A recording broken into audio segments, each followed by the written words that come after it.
Vice Chair Rocky Adams. Chairman Carroll. I am here, and again, we do have a quorum and duly authorized to conduct business. We have a couple items on the agenda today as far as legislation, and then we have some administrative regs that have been referred. One of those we'll probably review a little bit. First bill that we have is Senate Bill 74. Senator Funky Fromeyer, if you would please come forward. This is a bill that was passed in this body previously that is coming around for round 2, and we do have a committee sub on this, and I would entertain a motion to adopt PSS 3 to Senate Bill 74. Have a motion, have a second. Motion and a second. All those in favor, please signify by saying aye. Opposed, no. Motion carries. PSS 3 to Senate Bill 74 is adopted. Senator Funky Fromeyer, please introduce yourself for the record and just a brief summary over the differences from the original bill to this one, and you have the floor, ma'am. Wonderful. Thank you, Chairman Carroll, for allowing me to come back and get this right. I think we've got it right. My name is Shelley Funky Fromeyer, Senator from Senate District 24, and I appreciate the opportunity to go back and review this.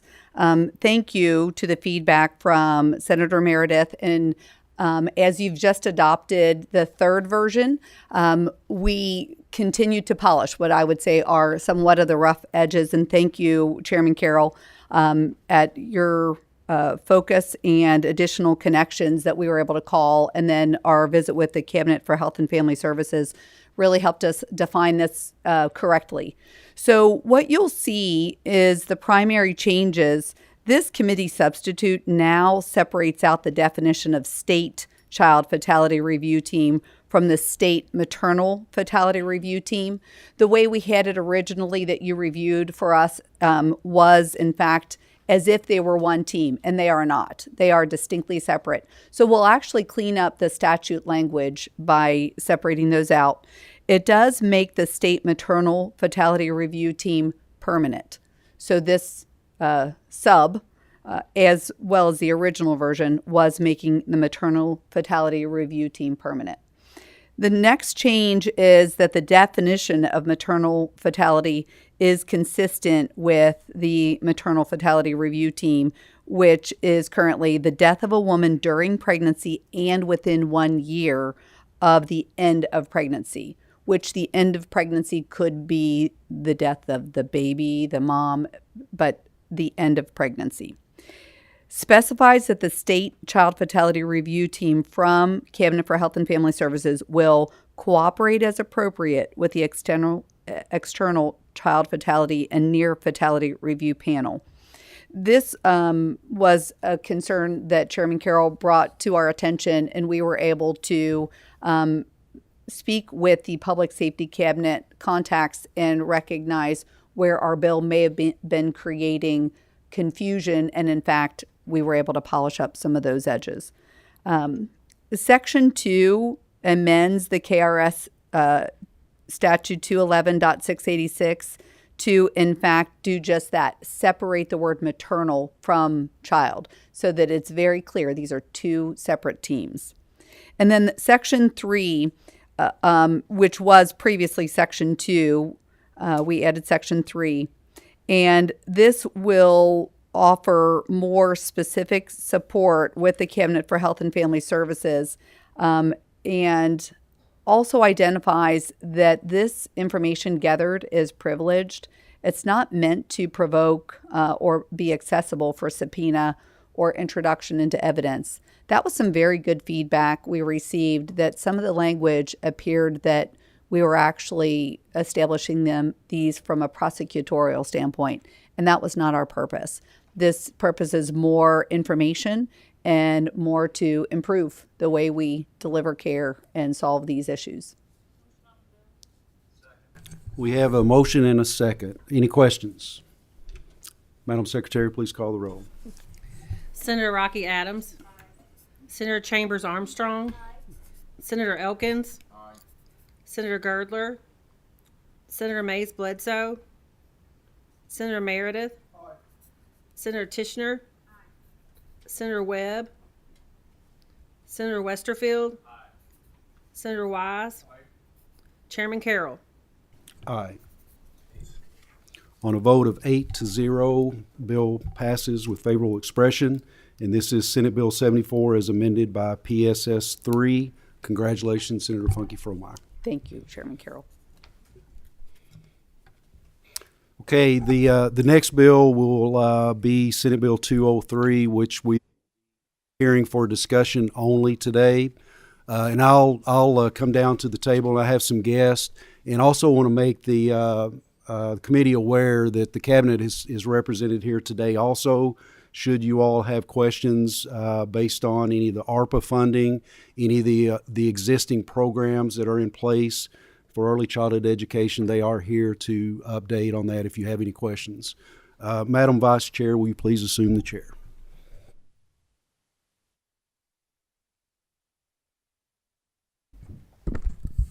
Thank you, Chairman. I think I will assume the chair from this current position if it's acceptable to the committee. All right, as you all make your way up to the table, please introduce yourselves for the record, and please proceed.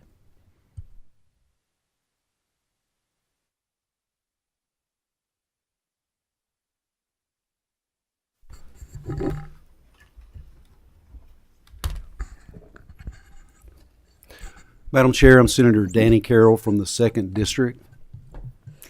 Sarah Vanover, Policy and Research Director with Kentucky Youth Advocates. Kathy Donnellan, owner of Aunt Kathy's Child Care and Preschool. Charles All, Executive Director of the Kentucky Chamber Center for Policy and Research.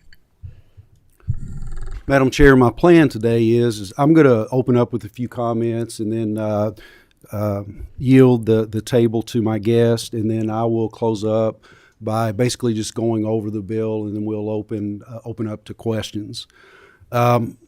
To begin with, I'm going to get on my soapbox for a couple minutes and get that out of the way. This topic is something that I'm very passionate about, and I think the name of this bill, the Horizons Act, says everything about this bill, and every connotation you can use that word. Dark horizons, if we fail to act. Bright horizons, if we do act and we act properly. Broadening horizons is another term to describe this, because today I'm going to ask you to rethink the way that you look at child care, the way you look at daycare, and I'm going to ask you to lose those words from your vocabulary. In our Commonwealth, we are facing a crisis that we saw once before, and that was back during COVID, when centers started closing and it shut our state down, basically. That's where we're headed if we fail to act on the crisis that's coming when federal dollars dry up in September. Child care, early childhood education, it's always looked at as an afterthought. We think about what it is, that it's just a service that we have so our parents can go to work or they can go run errands or whatever. And we have done our children a great disservice by taking this approach, by the terms child care, daycare. That's meaningless. That's just watching. That's babysitting. And I would venture to say that a lot of people, that's the way that they look at it. And I've seen what babysitting looks like. I've seen what child care, what daycare looks like. And I've seen what early childhood education looks like. Make no mistake, there is a distinct difference in these. We must take advantage of this crisis that we're about to face, and we must rethink, we must transform the way that we think about early childhood education and the meaning of this. It's not babysitting, it's not childcare, it's not daycare, it's education. We need to look at our education, not K through 12, but birth through 12. And I'm not proposing that we move early childhood education under the education cabinet. I'm not proposing that at all. What I am proposing is that we look at this for what it is, and it is education. You look at the centers that we have today in a quality center, we have standards in those centers that these centers must adhere to. We have regulations that cover these. We have regulations through our All-Stars program, which is very much performance-based funding for early childhood education centers. And I want you to pay attention to the relationship on what we do in early childhood education and what we do in K through 12. You'll see a lot of similarities. You see the performance-based funding. You see curriculums. From the time a child is born, 6 weeks old, that they come into these centers, there are curriculums. There are lesson plans. There is testing, evaluation that takes place. Very much like our schools. These are students. The only difference with the youngest students, you might have to change a poopy diaper every now and then. But make no mistake, these are students. We know that our kids start learning from the moment they are born. We know that between birth and age 5, 85 to 90% of the brain is developed. These years lay the foundation for all the educational career that follows. What are we missing in this Commonwealth? What are we missing? Are we satisfied with our scores? Are we satisfied with reading, with math? Are we satisfied with our educational attainment in each stage of the learning process? We're not.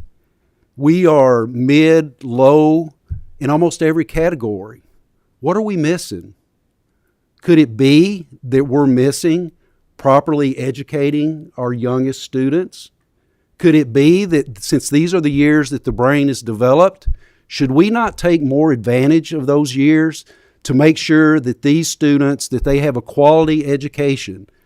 And is it different than what they get when they get to kindergarten? It is, but it builds. You start with infants, you learn basic nurturing skills. You learn play skills as they get into toddlers. When they get into preschool, they learn colors, they learn numbers, they learn how to read.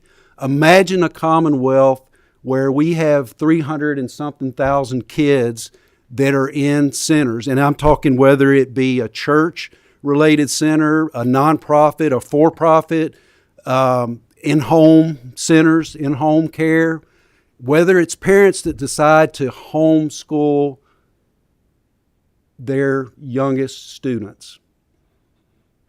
What would Kentucky be like? What would our educational system be like? What would our attainment levels grow to if the kids, when they get to kindergarten, they can pass kindergarten going into first grade because they're already prepared. They know all of that. Teachers don't spend their time getting other students caught up during the kindergarten and first grade years. Imagine a Commonwealth where we invest in these students. In our Commonwealth, we spend almost half of our general fund budget on education. And I was given a figure that we spend about $100 a child in early childhood education. Please, is that all we think of our kids? These are our kids. These aren't puppies that we send just to be housed while we run around and take care of errands. These are our kids. This is education for them. It's not an afterthought. We have got to change the way we look at this, and we've got to invest. Tell me that we spend $7 billion on education and a $300 million ask for 300 and something thousand kids. That's too much. You say we can't afford to do this. Can we afford not to do it? That's how important this is. And we either seize this opportunity, we seize the day, and we make wholesale changes in this Commonwealth that are going to provide benefits and returns in so many different areas. Education of our kids, growth of our economy, growth in our workforce, support of our working families, support of our early childhood educators, teachers, not babysitters, teachers. For those of you that are supportive of charter schools, what are these child care centers? They provide education. They may not be part of our public school system. In a way, they're charter schools. Our system is already set up in that early childhood education centers are treated very much like schools. We have all the rules that we have to follow in these centers, and the requirements are there. The similarities are paralleled, and they're unquestionable that they're there. As a Commonwealth, it's time that we step up and we include our youngest students in our priorities, and that we take care of these students and we lay a foundation. And that's a word you're going to hear again in a few moments. We lay a foundation for the success in these children's educational career, and it goes beyond that, on into the workforce. So we either fall into the pit that other states are falling in right now that have ignored the crisis, that are already starting to see their centers close. Keep in mind, we lost half of our providers in the last 10 years. Over 1,700 providers have already closed the door. This is not a new crisis. This is a crisis that we have ignored for 10 years. We're either going to step up or we're going to fall into that pit, and we're going to regret it. My proposal is that we don't just step up. We take a big swing at this and we knock the ball out of the park, and we send a message to our kids, to our families, to our businesses, large and small, current, future, and we send a message to our providers that they're important, to our teachers that they're important. You're not a babysitter, you're a teacher, and you're responsible for the foundation that every one of these kids are going to build their lives on. That's what I'm proposing today, Madam Chair, and I'll yield the floor to Dr. Vanover. Thank you very much for having me here today. I began my career 25 years ago with a degree in early childhood education and a teacher's certificate that served children from birth to 5. And I can give you a very impassioned speech, much like Senator Carroll, about the importance of education for our young children.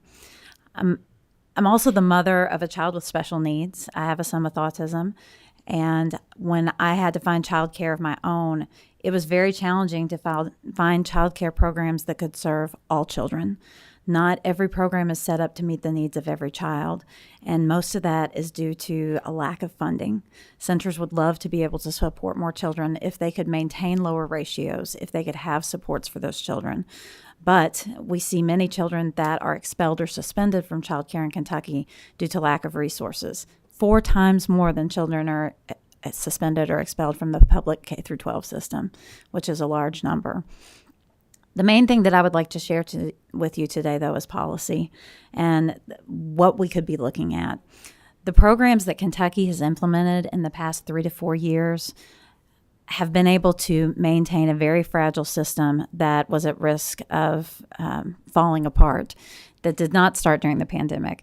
I was director of the Division of Child Care prior to the pandemic starting, and we already had centers that were calling us regularly saying, I have 2 to 3 empty classrooms and no one that I can find to work in them. I could serve more children, but I don't have staff. The past 3 to 4 years have exacerbated that workforce demand, and that's probably one of our primary demands that we need to seek in the field of child care. However, our child care providers make an average wage, not just entry level, but overall an average wage of $12.39 an hour in the state of Kentucky. 98% of other careers make more than our child care providers. And let me tell you that it is a challenging job to work with young children. This is not stocking shelves. This is not data entry. This is a physical job. And it is a job where you have to make many decisions, problem solving minute by minute, because you have challenging and exciting young personalities that give you a run for their money every day. And so you have to make a great deal of decisions. And we need trained child care providers in these roles. And to keep trained child care providers in these roles, we have to acknowledge their importance and pay them higher wages.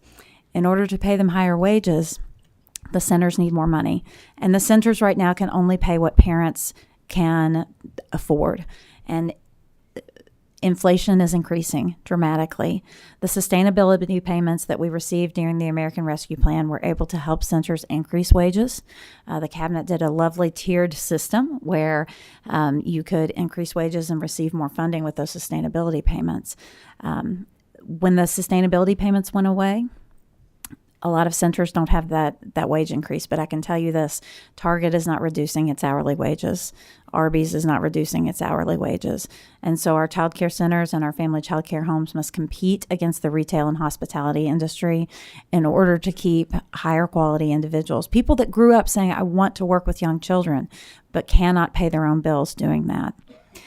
With the absence of federal funds, Kentucky did a great job at spacing those federal funds out. They divided the sustainability payments into 9 different payments, encouraging centers to continue to keep their doors open, waiting for that next payment, where some other states gave lump sums at the beginning, and then they had to deal with not having those funds afterwards. We're already seeing states that have run out of their money and that are suffering great workforce challenges because of that. Kansas has their funding ended in May, and their report from June 1 until the end of September shows that 43 family child care homes closed in that time period, in that 3-month time period.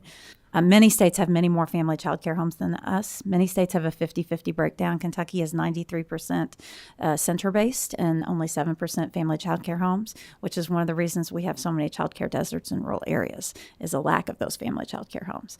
But in 3 months, 43 programs closed in Kansas. In Idaho, they've seen 86 programs close in the past year, either because the funding had run out already or people that were already closing prior to the funding running out because they were nervous about what would happen.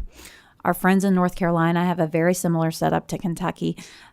Their funding ran out prior to us, and in October they started to hemorrhage child care centers. They had 7 closed down the week of Halloween, and they lost over 300 spots for child care providers just that week.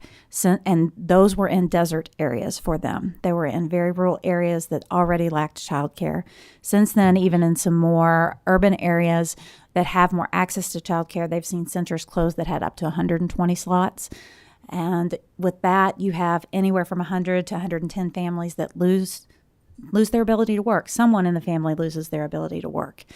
And so we have to think about the workforce implications. We have to think about families being able to provide basic needs for their children and the family as a whole.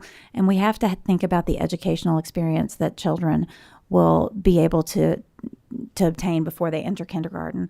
With Kentucky now showing only 46% of our children are ready to enter kindergarten and have the skills that they need, many of which are not pre-academic skills, but they're social emotional skills. They're the ability to follow directions and the ability to problem solve when a problem occurs. So the impact of the federal funding was great. In all sincerity, Kentucky did a great job with its plan. 38 states have reached out to us. 38 states have reached out to me in the past year asking for how Kentucky implemented programs and how they could do it. I've spoken to other legislatures. We've had Nebraska, Utah, Rhode Island, different states that have modeled bills during their legislative session off of programs we've created in the past 3 or 4 years, and others that are planning to do so.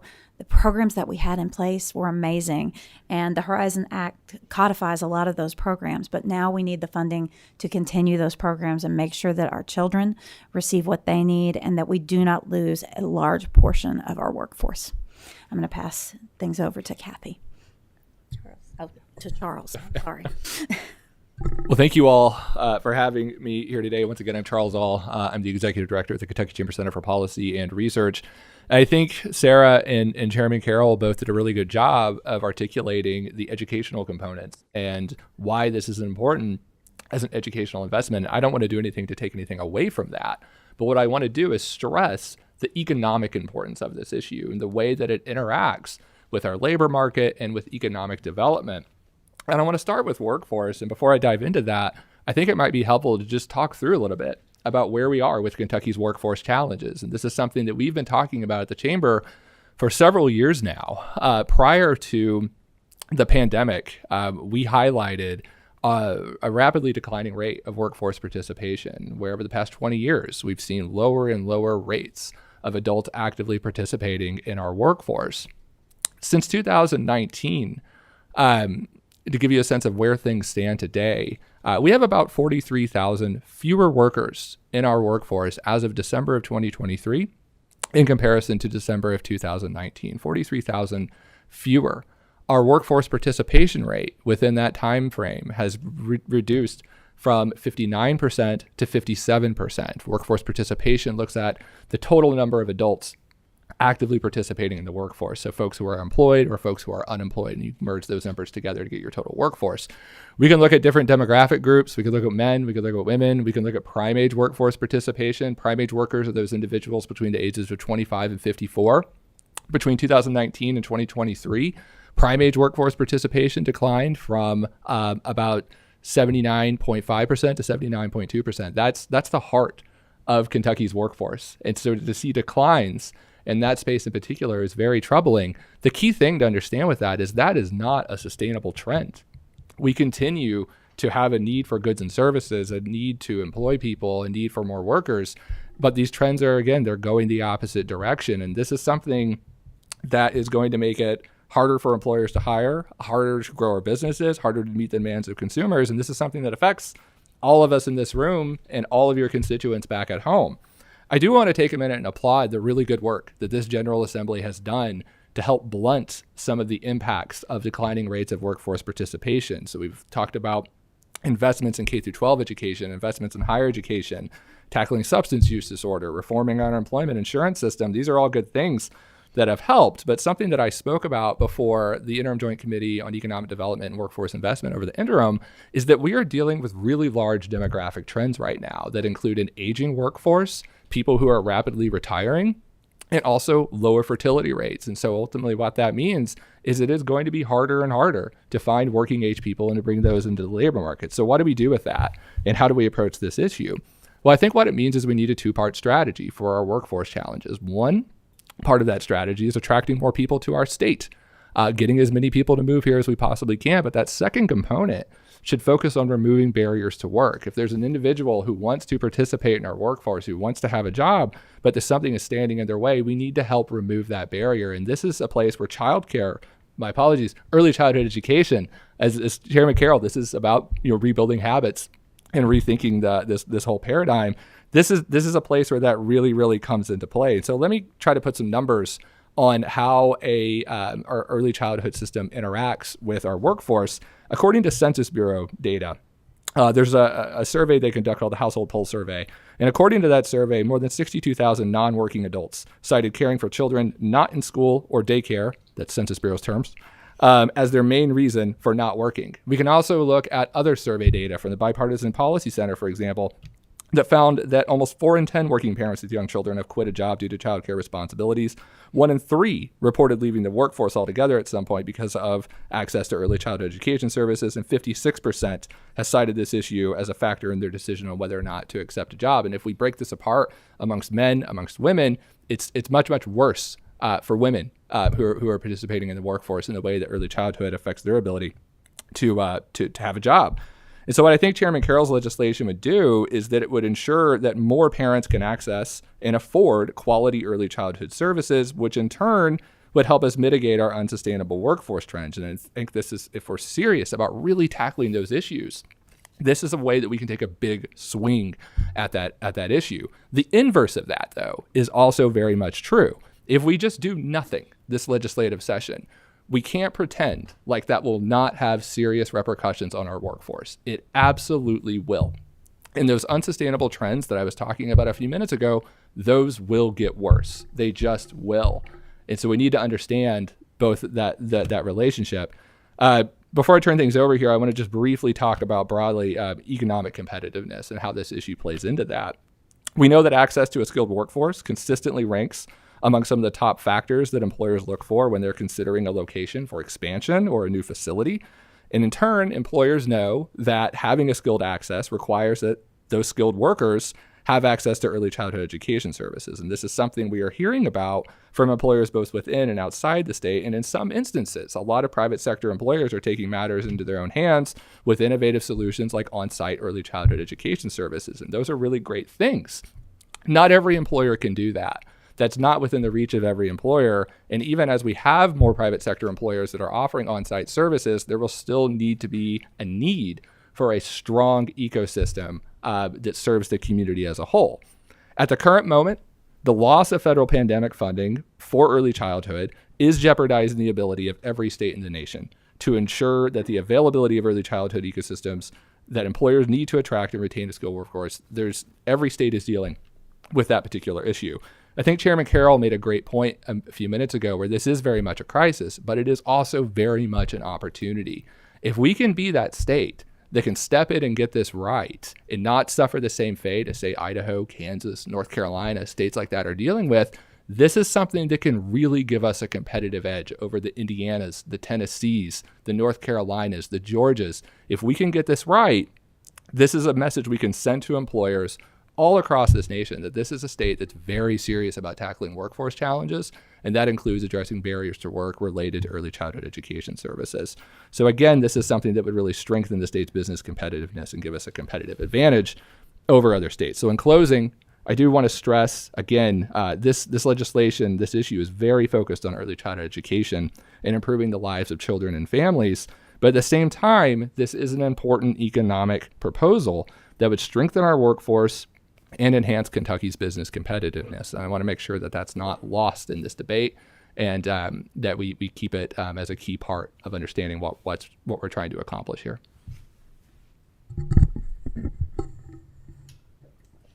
Hi, I'm Kathy Donnellan, owner of Aunt Kathy's Child Care and Preschool. I started 25 years ago in my home and eventually grew to a center-based license for 93 children. I also have 3 off-site preschool programs at elementary schools. The child care was broken before the pandemic, and it's become a national crisis. And it scares me to think that I own an industry that is not going to be supported or may not be supported by the state that I live in. I started my business so I could allow parents to go to work and have a safe environment and a learning environment for their children to attend. I also did a lot of flexibility, so if they only need one day of care, they can come one day. So I did a lot of that for my parents. Looking at my options, if we do not receive any sort of investment in our industry, I don't like them, and I could close. I don't want to close, but if I did close, I would impact 80 families, and that would be people leaving the workforce. There would be 25 teachers that I employ that would be out of work. That would impact over 120 children not having care, and that could cause children to be unsafe environments, lack of quality early learning opportunities, and that would include 10 infants, 27 toddlers, and 84 preschool children that I would not be able to care for. I believe that the Horizon Act benefits my learning center by the CCAP reimbursement staying at 80th percentile, CCAP payment over enrollment versus an attendance, the CCAP income exclusion for child care providers.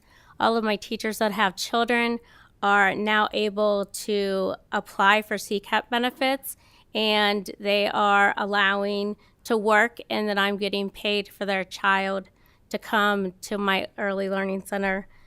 Mandatory federal background checks, they are quite pricey, and that also will really benefit my center. I did have a parent in the ECCAP program, which was the employee or the employer, the parent, and myself. We all had a contract, and state paid 50% of what the employer paid toward child care for that family. And then the foundation funding would greatly help my early learning center. So I believe that investing in early childhood industry is investing in the future and the present workforce of Kentucky. We are the brain builders, teaching the children durable skills to use throughout their life. And since we all know that 90% of the brain develops before the age of 5. Madam Chair, just to close this out quickly, just going over the provisions, and I won't get into a lot of detail. This is not anything earth-shattering. Most of these programs have already been in place and have proven to be successful.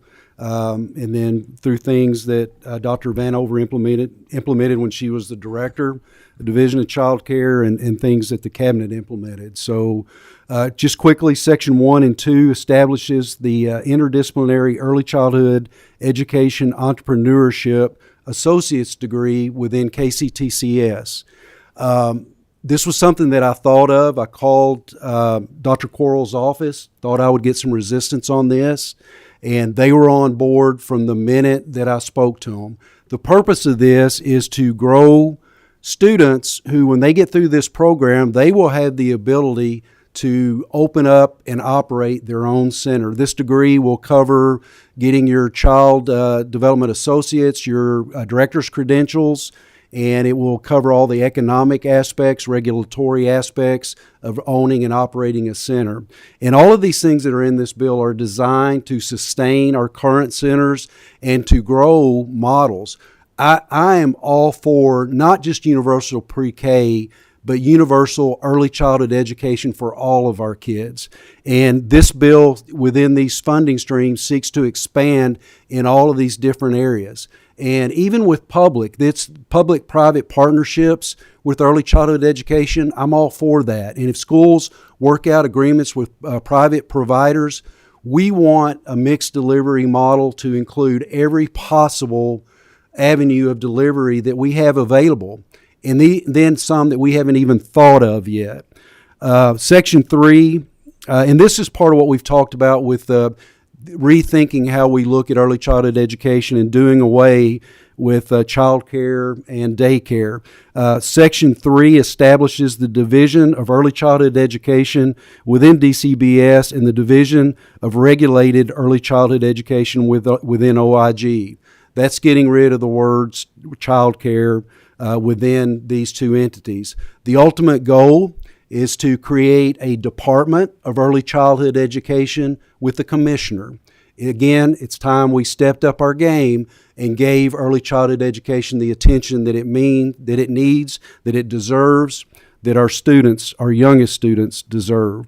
Section 4 creates a restricted fund to be known as the Innovations in Early Childhood Education Delivery Program Fund. This is grant funding for centers that are non-traditional, businesses that might open up their own center, small businesses that might join together to open up their own center, things that we haven't even thought of before, assisted living homes that build an early childhood education center on site, centers that open 24/7. These particular funds will be available for new ideas, new delivery models. Section 5 creates the Foundations for Early Childhood Learning Fund, known as the Foundations Fund, much like the SEEK Fund for K through 12. This is based on enrollment, and it will be X number of dollars per child enrolled based on the amount of funding that is appropriated for this purpose. Section 6 creates the Family Early Childhood Education Provider Startup Program Fund. And again, getting rid of the name of child care. In this fund, it's for those centers, the family in-home centers, and it is grant funding for them to be able to start up. And this is particularly important in the rural areas of Kentucky, in eastern Kentucky. Another fund that's set up for the traditional delivery models, again, startup funding for those programs. Section 8's definitions, and then Section 9, the final section, covers what Ms. Kathy just went over as far as CCAP and eligibility and all of the numbers associated with that. And Madam Chair, that covers the bill, and you all know the argument, and if you don't know what's going on and what we're facing, quite frankly, you haven't been paying attention, because you look at this room, you look at the number of cameras here, you look at all the stories across this nation, it's very easy to see what we're facing if we fail to act. And, for once, I want Kentucky to be the one that gets out in front and sets the example for this entire nation, and we have an opportunity to do that. Thank you, Madam Chair. Thank you. That was a very thorough presentation. And,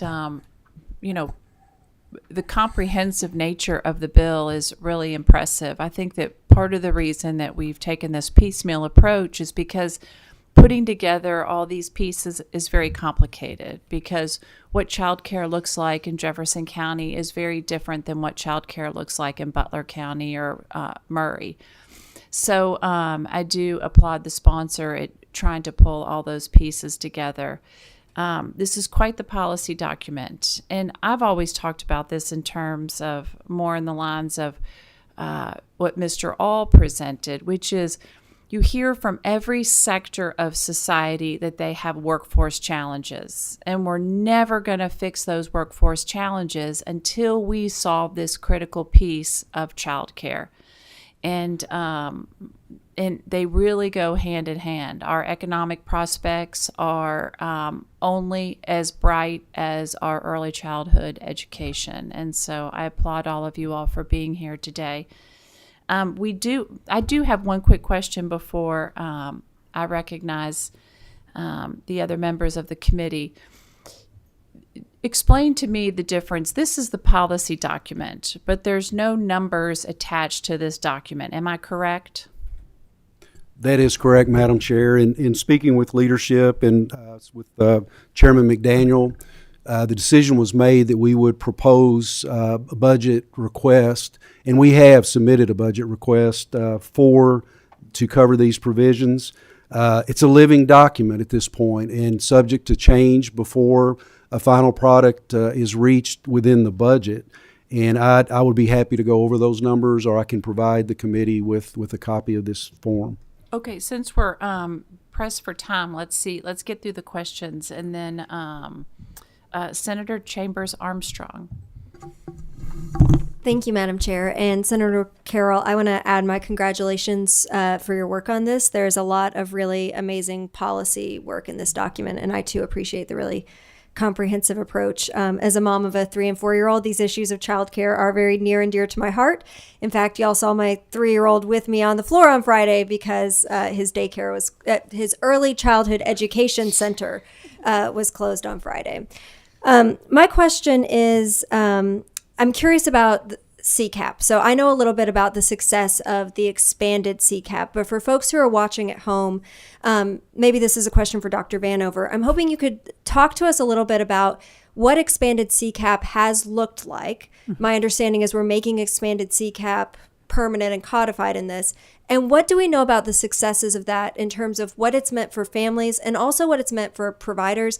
I like to remind folks that childcare providers are small business owners. They're disproportionately women running these small businesses. And so I'm curious how CCAP has impacted them as well. Okay. CCAP is a steady source of income for many childcare programs. One of the downfalls of working with families is a lot of times is that they can get behind on their tuition. They have family circumstances that come up, and so you may have income that isn't coming in that you counted on. CCAP arrives every month. The reimbursement rate at which CCAP is set is what many providers determine their tuition based on. Right now, CCAP is set at reimbursement at the 80th percentile, which means that it will pay the full cost of care at 80% of the child care programs in the state. And so when child care programs look to set those numbers, the higher the reimbursement rate, the higher that they have the ability to price at, which means they have the ability to pay higher wages to their staff and meet their budgetary needs. The eligibility is also a piece of that. So currently eligibility went from 100 and prior to the pandemic, you entered at 160% of the federal poverty level and you exited at 200% of the poverty level. During the course of the pandemic, there were adjustments made to increase eligibility, and it was moved up to 85% of the state median income. Those numbers change for every different family setting. You can look up what that looks like based on the family size, but it does include more families that previously had kind of fallen off the cliff and were not able to seek any assistance, even though the cost of childcare could be up to 23% of a single mom's total income, and that's for one child. So that expanding that eligibility reaches families that didn't qualify for low income, but had left the workforce because they weren't able to bring home an actual salary once they paid for childcare. Now, one of the exciting new things that we did during the pandemic and has carried over is the income exclusion for child care providers. Kentucky was the first state in the U.S. to do that. If you work 20 hours a week in a child care program, then you would automatically qualify for CCAP despite if a partner or a spouse pushed you over that cliff. Now, that was to help the providers, obviously, because many of them don't get benefits like health insurance, but it was also to get more families served. So many child care providers tell us that they can't fully staff their center. And like I said, if Target is paying higher to stock shelves, it doesn't look that appealing to work in child care. But if you were making a lower wage, but your child care was covered, you could be in the center with your children during the day, get to check on them, go on the pumpkin patch field trip with them. And, those things are appealing, and that's what draws people in to want to work in these programs. Also, many centers prior to that had given a 50% tuition waiver to their staff members, but they gave up income to do that. They would try and attract providers into the field and say, if you come, your children have a discount, but then they lose that total income. This new program allows for the provider to get the full reimbursement, like Kathy mentioned, but also to draw in staff. If we average the ratios in the state of Kentucky, where one adult can watch 5 infants up to one adult watching 14 4-year-olds, then we see anywhere from like every one child care provider is bringing in at least 8 or 9 other working families. So the return on investment in this situation is very concrete. We have over 5,000 children enrolled in this program right now, with over 3,200 employees taking advantage of it. You take that 3,200, you multiply it by 8, and that's how many other working families that they have brought into the system because of that. So it has got a very concrete perspective along with it. And then paying on attendance versus enrollment. This one is easy. In the public school system, we don't pay or dock funding for the public school system if a child is absent, because we still have to pay the teachers. In childcare with CCAP, we were doing that. For absences, we weren't paying, but the teachers still had to come. We still had to pay the fixed expenses. The mortgage and the insurance still had to be paid. The federal government is actually looking at regulatory changes right now to change that. So we're going to have to do it come pretty soon anyway, whether we want to or not. So that's another place where the subsidy program needs additional funding. Thank you for being here. Thank you, Madam Chair. I have one more question. So I understand that we're putting in some new proposals with this bill. Is there any kind of cabinet reorg that's going to be required in order to handle these new programs, or in moving employees to filling these spots?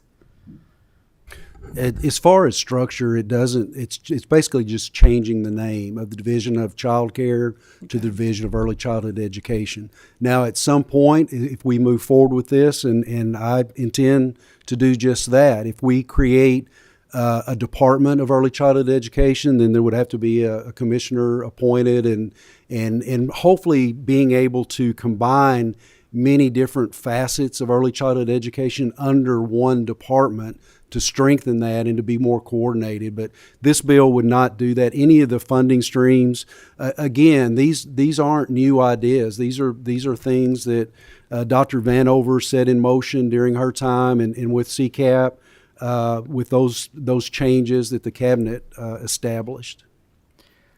Thank you. And I don't see any further questions at this point. I know we still have some agenda items to get through. So unless there's any final comments, I will turn it back over to the chair. Madam Chair, there's two other things that I want to bring up. And we had this conversation the other day when we had the press conference, and talking about families and how this is affecting families. And it brought to mind a conversation that I had actually during the chamber dinner. There were a couple parents there. One of them that the center that I have the honor of leading, we actually serve that particular woman's child at our early childhood education center. And she was talking about the conversations that she and her husband have about planning their family. It wasn't about how old the other kid was. It wasn't about traveling while they could. It was about when they could get their kid in a early childhood education center.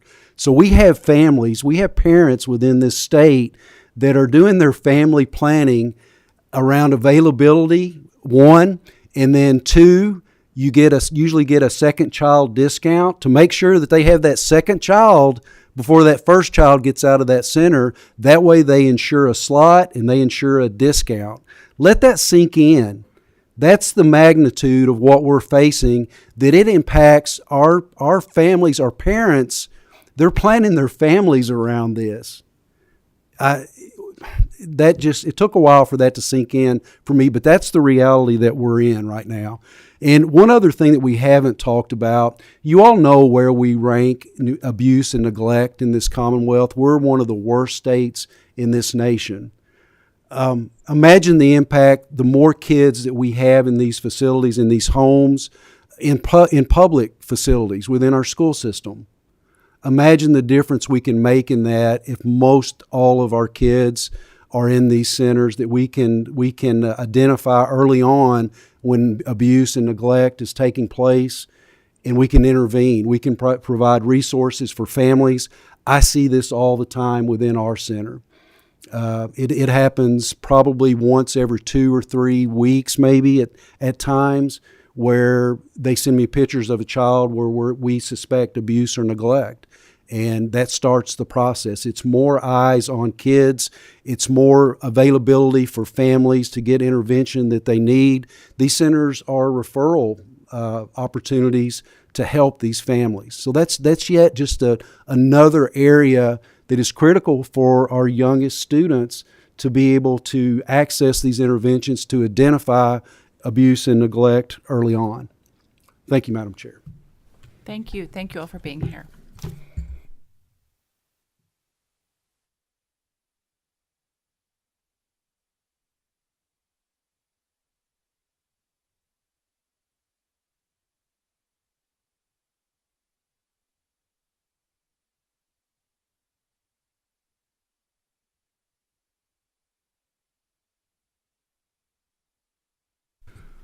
I am going to invite Secretary Friedlander, if you want to just come up and give a brief statement. And we also have Andrea Day, who is the current director of what hopefully will be the Division of Early Childhood Education soon. Please introduce yourselves for the record, and you have the floor. Secretary Friedlander, Cabinet for Health and Family Services. Andrea Day, Director for the Division of Child Care.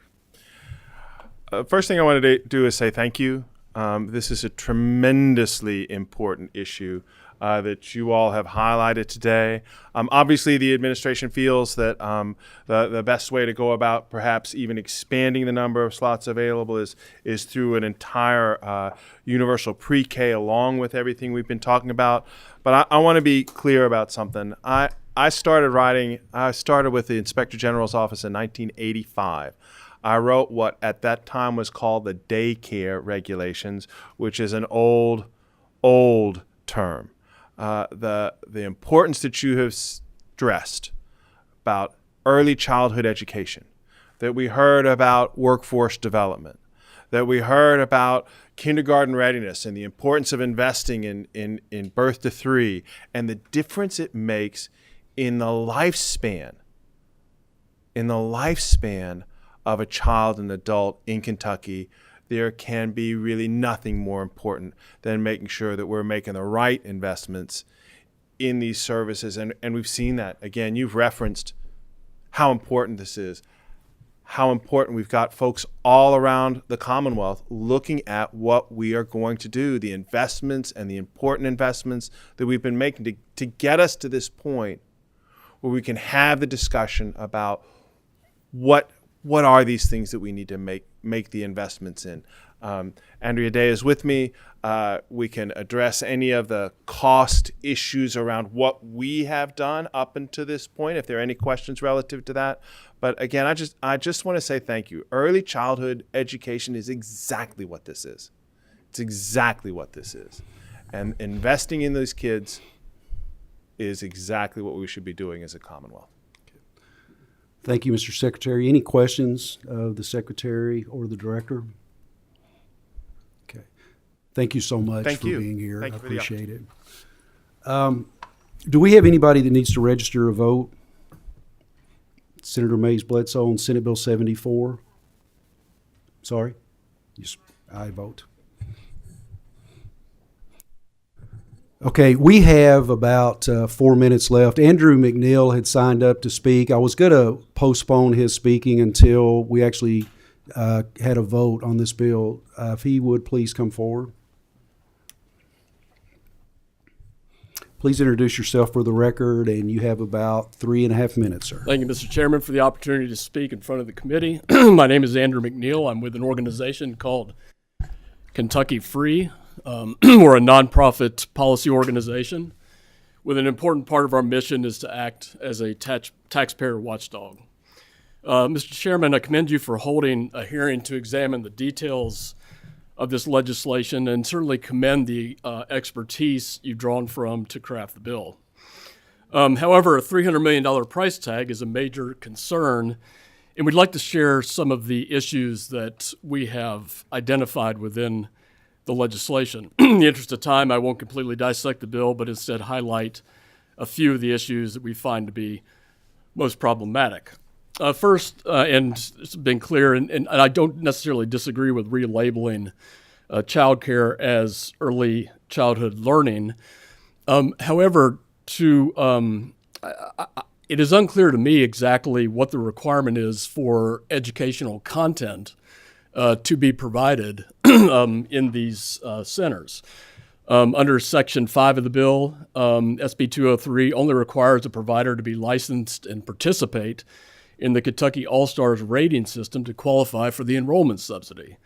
It's my understanding, and from the research that I've done, Level 1 programs offer little, if any, educational content at their centers, and the requirements to reach Level 2 are de minimis.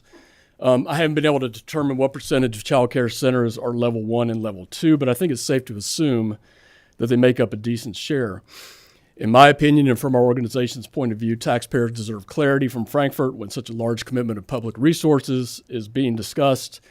Framing this as an investment in early childhood education without real clear educational requirements muddles the topics, and I'm afraid it misleads many Kentuckians. Second, the Foundations for Early Learning Fund, as I can tell, doesn't distinguish between child care centers struggling to keep their doors open and a successful program. The concept itself, providing grants based on enrollment, is problematic, but it's especially problematic to ask taxpayers to make an already profitable child care center more profitable. I know the response to this will be there aren't people getting rich in the child care industry. That's immaterial. Whether for-profit or not-for-profit, these are businesses.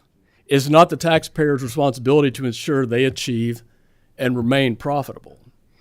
Next, in Section 4 and 6, there's a requirement that grant applicants submit a sustainability or business plan to qualify for funding.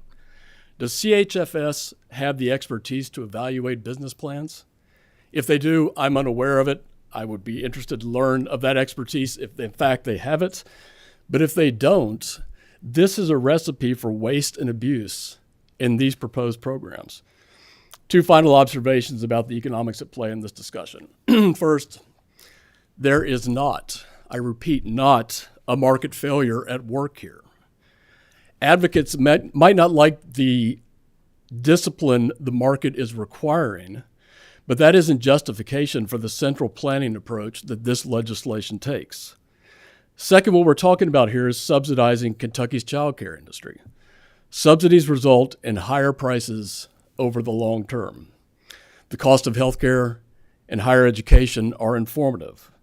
If policymakers are concerned about the cost of child care for families, providing permanent subsidies is the last thing that should be under consideration. To conclude, over the past several years, Kentucky's child care industry has been propped up by emergency federal COVID funding. That emergency is behind us for almost 3 years. The daycare funding cliff has been on the roadmap for the industry to prepare for. It didn't crop up overnight. There could be some merit to certain elements of this effort, but it needs far more examination and public participation. It's too expensive a commitment to saddle taxpayers with right now, especially given some very serious concerns with the bill. I believe Senate Bill 203 should be passed over for the interim for further study. And I do appreciate the opportunity to speak, Chairman. Thank you, Mr. McNeil. I would remind everyone that we did a study 2 years ago with a task force in early childhood education. We have covered all of these issues. The educational requirements are in place in centers through STARS, through regulation. The model that we operate under is simply not a model that works because of regulations that we have in place to ensure the safety of our children, to ensure the quality of education that we provide. You can only have so many kids per teacher. And those are just, it's not like any other business model where you can simply sell more, you can start new lines, new services to make sure that you can sustain your business. This is a model that the state established for good reason, and I support that, and I support the quality that we ensure. I support the safety that we are providing based on the regulatory environment. It is what it is, and no one wants funding from the state. Everybody that starts their own business, they want to be able to succeed, sustain, and grow. The model does not foster that. And again, this is not an investment in propping up an industry. This is an investment in the education of our youngest students. And I will leave it at that. Last thing we have on the agenda, some administrative regulations. And there is one quickly that I have a question about. This is 902 KAR 002280. This has to do with the background checks for child care staff. If someone, Andrea or whoever's, and just quickly cover what that's about, and we will end for the day. Please introduce yourself. Good afternoon. Laura Began, Regulation Coordinator for DCBS.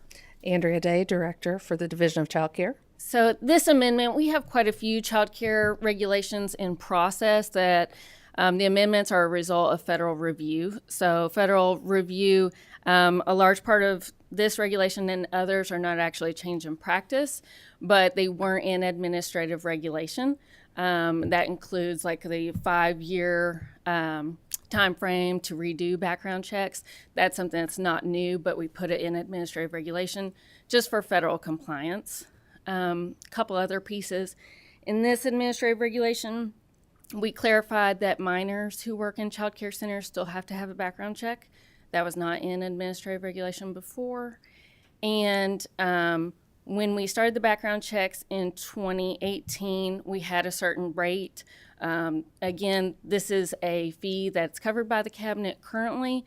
The third party that we go through for the National Background Check program has increased their rates. An additional $2 has been passed on to us. So this gives us the authority to increase that rate. We have not done that yet, but we will need to in the future. And again, the cabinet is still covering that.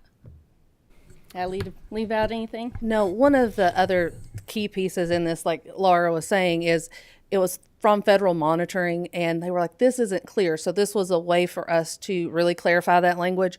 But one of the biggest changes in this prior to, well, right now even, if you're under the age of 18, you can't be added to the care system for that background check. So essentially, they have to have those checks, but it's not in the care system. So owners and directors are keeping two separate, under 18, over 18.